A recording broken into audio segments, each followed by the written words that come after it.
Welcome to Film Forum Presents, a podcast featuring special live events recorded at our theater located at 209 West Houston Street in downtown Manhattan.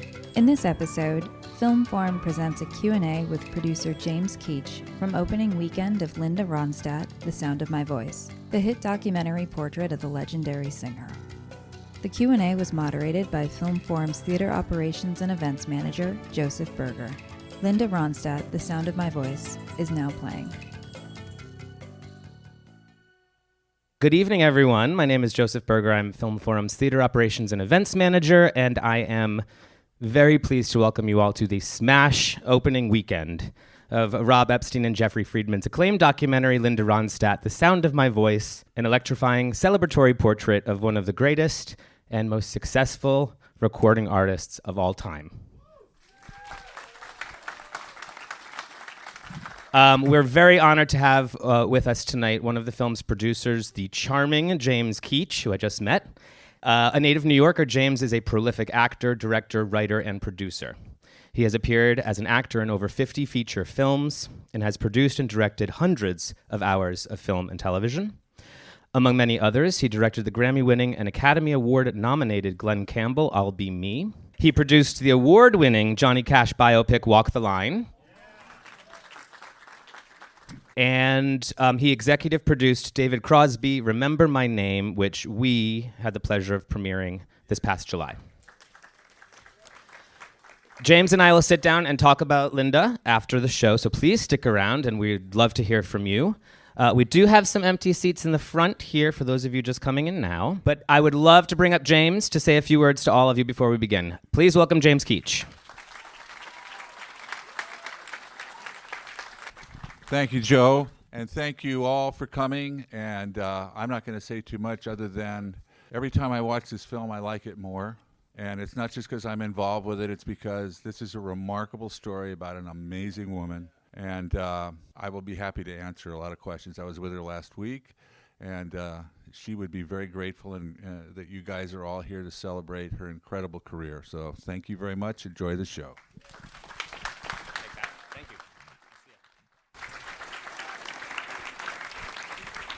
Folks, please welcome back producer James Keach.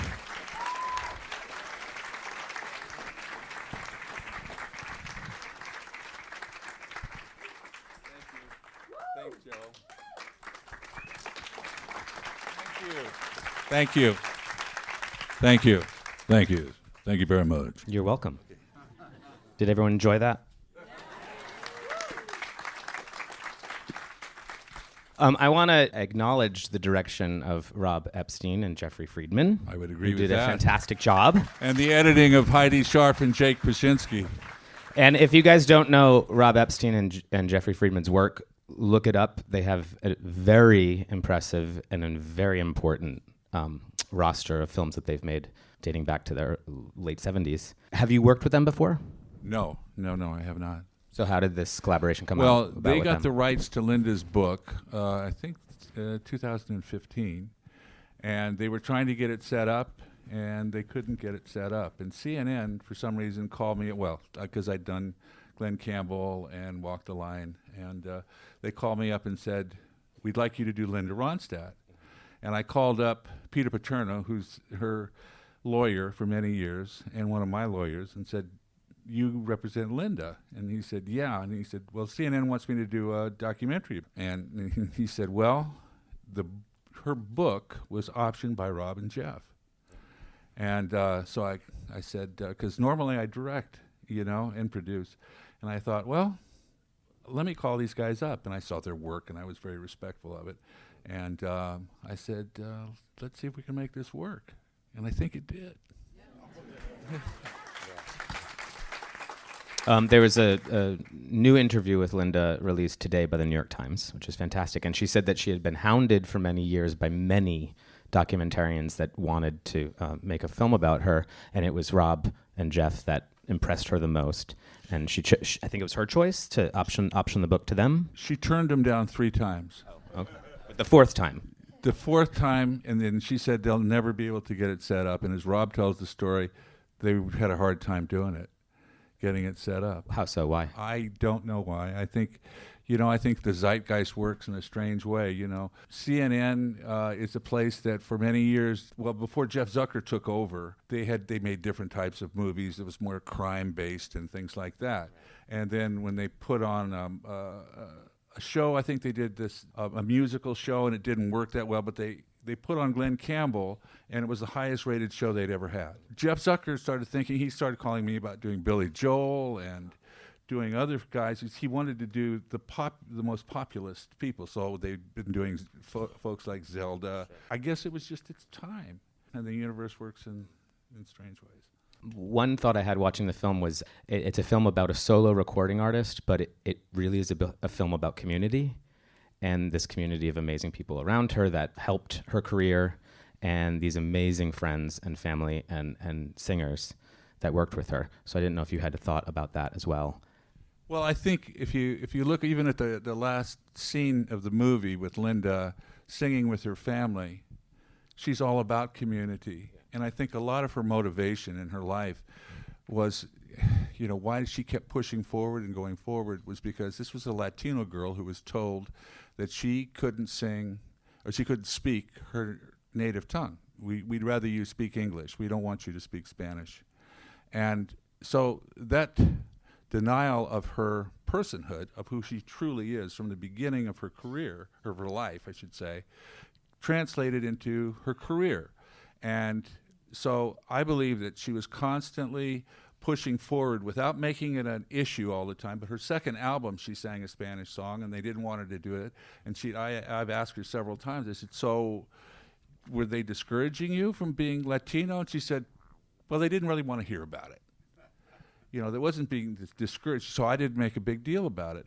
But Linda was the type of person who, instead of getting in somebody's face, she's very strong-willed, and she doesn't suffer fools gladly, but she's also not aggressive in her, and so she was able to charm. And when you look at this woman, even with the first time I met her, she's so beautiful.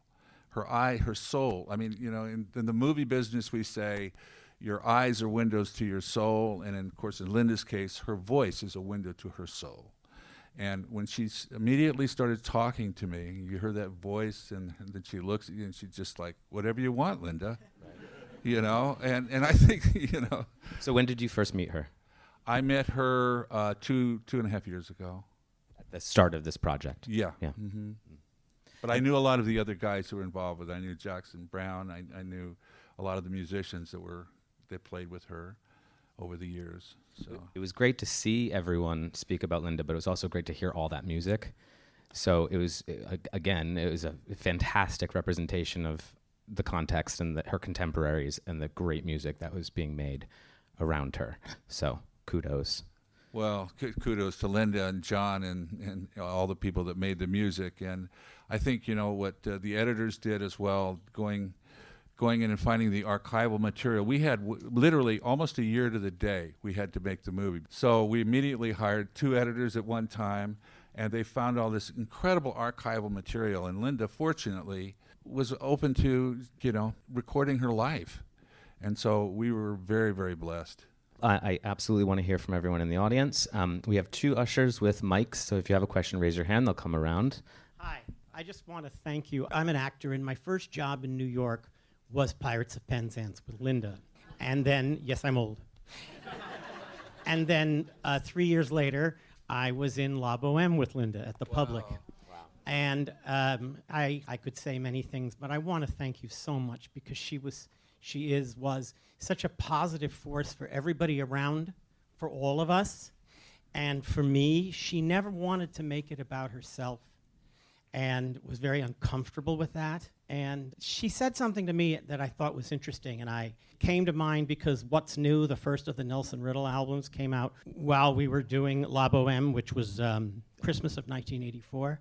I had asked her in rehearsal, because Mabel is 17, right? Summer 17. I asked her, I said, what's it like for you, because she had turned 34. I said, what's it like for you to be playing somebody Summer 17?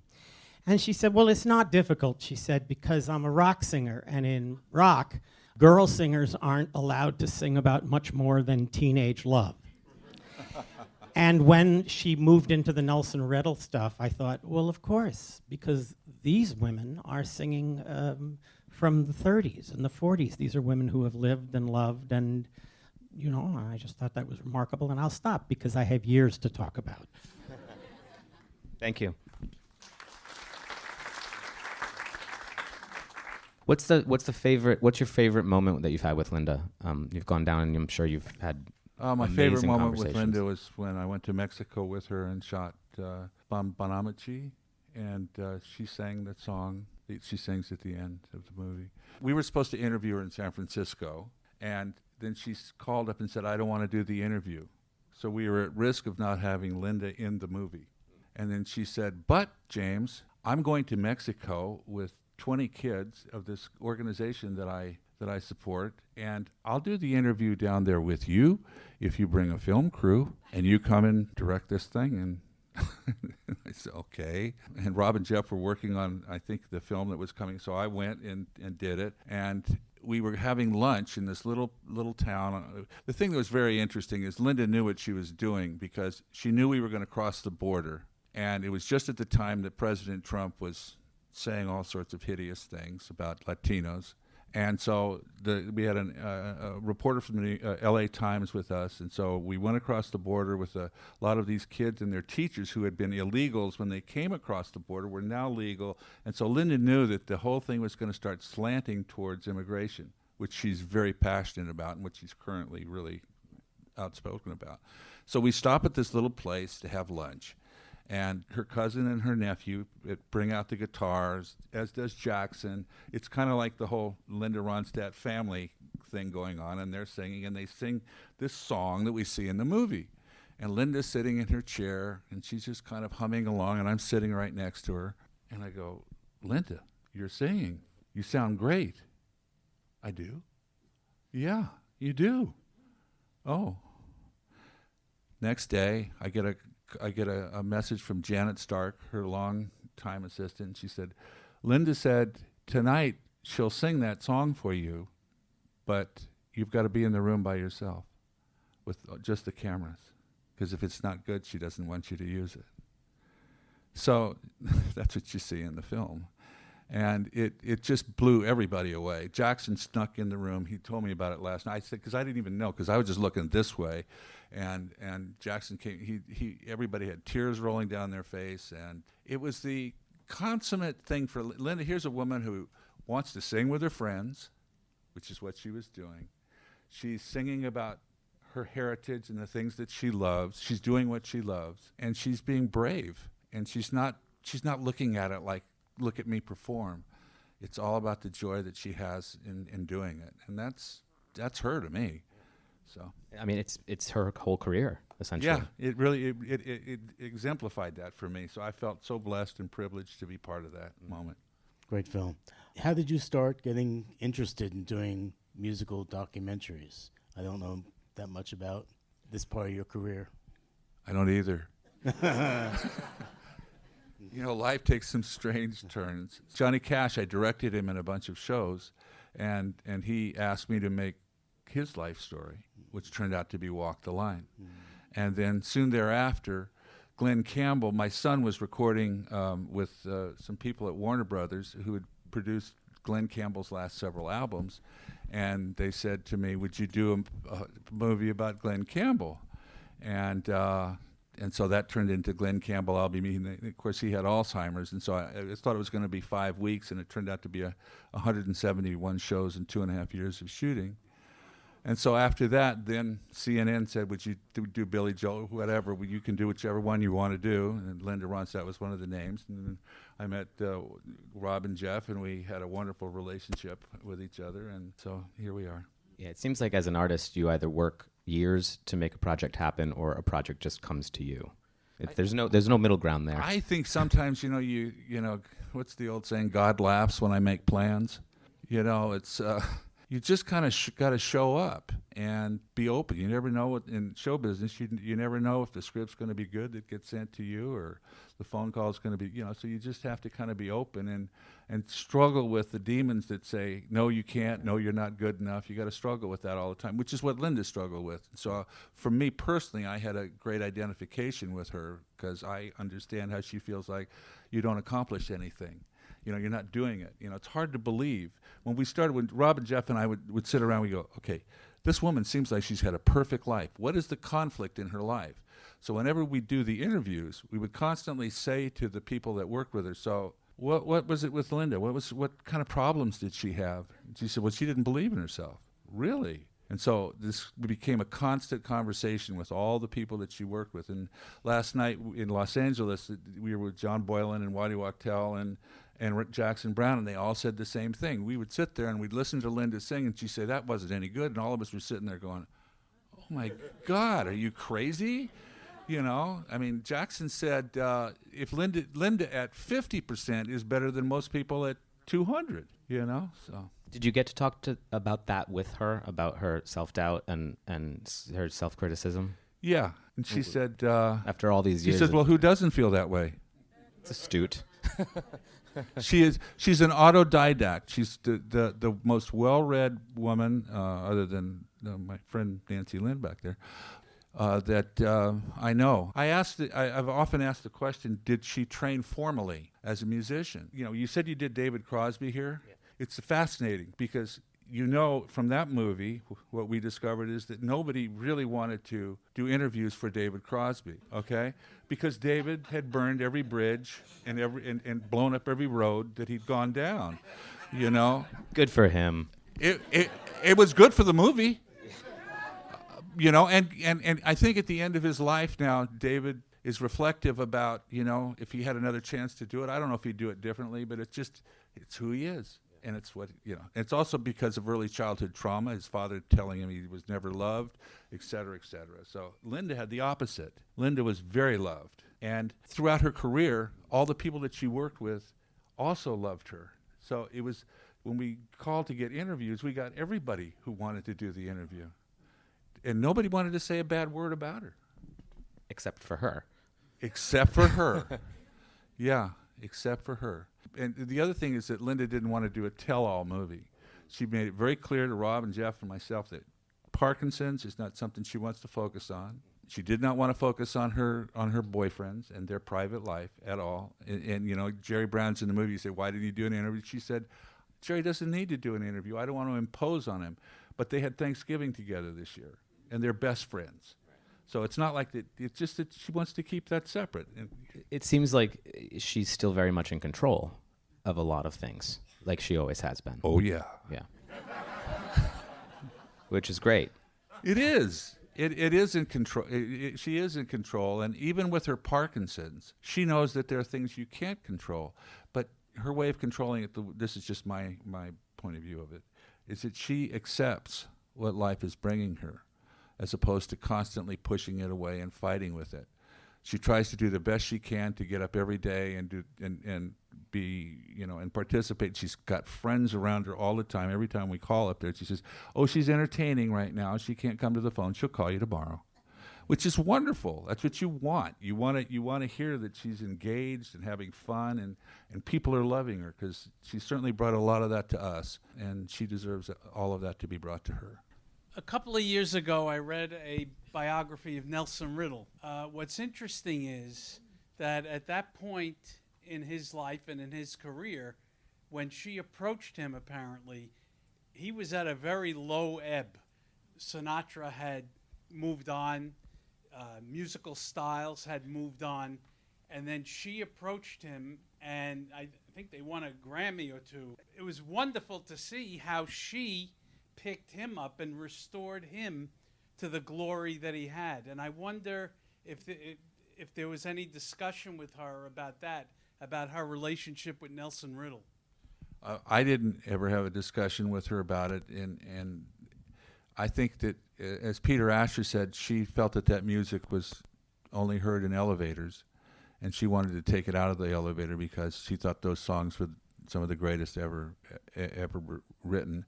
I know that Nelson Riddle died when they were doing the second album, and I know it affected her. That part she did speak about, how much she cared for him and how important he was in terms of a teacher to her. Just wondering if you know if she's going to be at the Kennedy Center when she receives the Kennedy Center honors this year. I've been told she's going to be there, yes. In the same Times interview I referenced earlier, she said she would if Trump's not.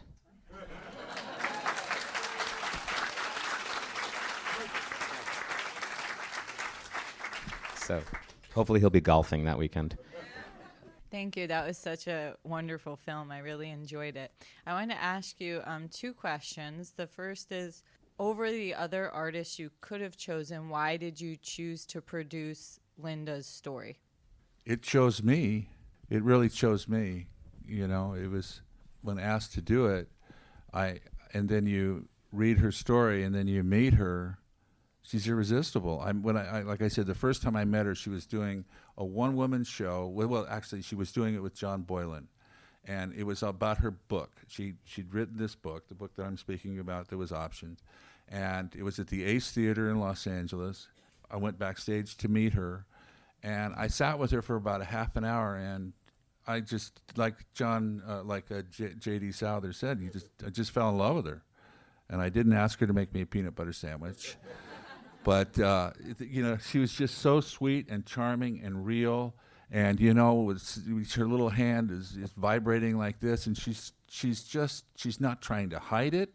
There's no shame in her game. She's just present. And it's so powerful to be around her, And so she's uplifting is what I'm saying. And so I personally, at this point in my life, I want to work with people that are uplifting. I want to be in situations and make movies that are uplifting and raise the human spirit as opposed to the things that we hear about every day on the news. So for me, this is I hope that for you as an audience that you can walk out of here and go, wow, I feel better about life. We have a question on the end there in the middle of the theater. There you are. Mr. Keach, I just want to say, first of all, thank you so much. It's a phenomenal film. I'm a child of the 70s, so I realized how much of her music I grew up listening to. Didn't realize it was her until years later. So just thank you, first of all, for this great film. I was a music journalist for many years, so I've actually watched pretty much all of your films. I didn't realize how much you had produced in terms of musical biographies and documentaries. I want to say thank you for that. Part of the reason why I watched so many of those films, I've been working for the last 10, 12 years on a biography of Tupac Shakur, who I knew very well, and I was in Vegas when he died. And the question I have for you as someone who tells these stories through these musical icons, do you come to these projects thinking about not just who they are, but how they represent all of us as Americans in our lives? And what stories are you looking for when you approach a Johnny Cash or a Linda Ronstadt or any of these iconic figures, and how they can apply to everyday Americans? For me, as a filmmaker, as a producer, I tried it as an actor, and it didn't work out the way I wanted it to, meaning this. That as a producer, as a writer, as a director, I can make projects that affect my life. I was doing a Q&A with Rob and Jeff the other night, and I asked them, I said, so how did this movie change you? Because that's why I do it.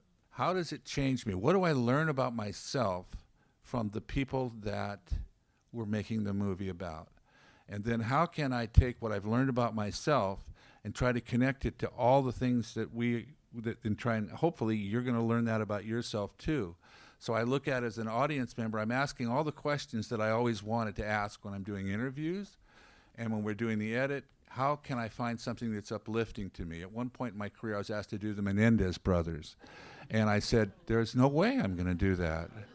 No, because, listen, it sells tickets, I'm sure, people, they like that kind of stuff, but I can't imagine spending years of my life trying to figure out, wow, that was a great murder. And I don't, but that's not to say I'm not in, I love playing Jesse James years ago when I was a kid, we made a movie called The Long Riders, which was really fun. But that was about a real guy, and hopefully, I hope that answers your question. It's how it changes me. It's just probably a narcissistic, selfish thing to say, but that's why I do it. It's like people say, why do you invest money into these movies? You know that they don't make money most of the time. I said, because they're important to communicate with other people. This isn't just about making money. It's about affecting people's lives. Linda didn't do this to make money. Johnny Cash did. She sang because she had to.